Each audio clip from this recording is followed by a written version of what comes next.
ஏய், அவ்ளோ தூரம் வந்தோம், நிச்சயதார்த்தத்தை பார்க்க முடியல. என்ன நடந்துச்சுன்னு கேட்டு தெரிஞ்சுக்கலான்னு பார்த்தா ரொம்பதான் சலிச்சுக்கிற. இல்லம்மா அது அம்மா இங்க போன்ல ஏதோ ப்ராப்ளம், நான் அப்புறமா கூப்பிடுறவே. ஏய் நர்மதா, ஐயோ வேமா, நான் மறுபடியும் கால் பண்றேன். ஏன் அது இல்லடி. யார் இந்த நேரத்துல?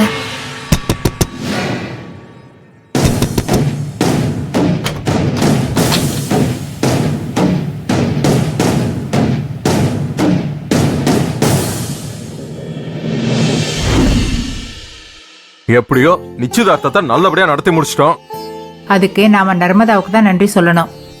அவளை நான் கெஸ்ட் ஹவுஸ்ல விட்டுட்டு நன்றி சொல்லிட்டு தான் வந்தேன். பாவப்பா அந்த பிள்ளை நம்ம குடும்பத்துக்காக அது ரொம்ப கஷ்டப்பட்டுக்கிட்டு இருக்கு. ஆமா தாத்தா, வீட்டுல கொண்டு போய் விட்டப்ப கூட ரொம்ப சோர்ந்து போயிருந்தா. 2 நாளா ஒரே அலைச்சல் வேற. அந்த கடங்கார பைய கழிவறத அந்த பாடு படுத்திட்டானே. அவன் ஒரு செத்த பாம்பு, அவனை பத்தி கவலைப்பட்டுக்கிட்டு இருக்க.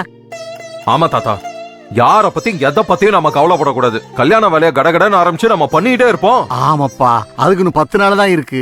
பந்தக்கால் ஊணுதல இருந்து பத்திரிக்கை கொடுக்கற வரைக்கும் எல்லா வேலையும் கால்ல சக்கரத்தை கட்டிட்டு கடகடன்னு பார்த்தா தப்ப அந்த வேலையெல்லாம் பார்க்க முடியும்.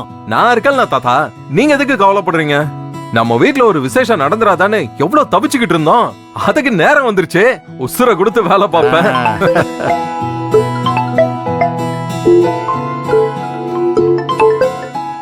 ஹலோ, என்னது? எப்போ?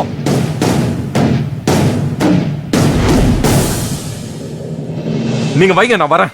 ஏய் என்னப்பா போன்ல யாரு, என்னதான் பிரச்சனை? தாத்தா, அந்த முரளி பையன் திரும்பவும் வேலையை காமிக்க என்னப்பா ஆரம்பிச்சான். சொல்லுத?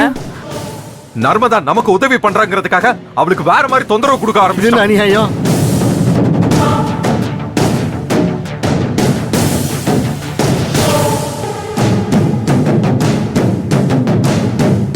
நான் போறேன்.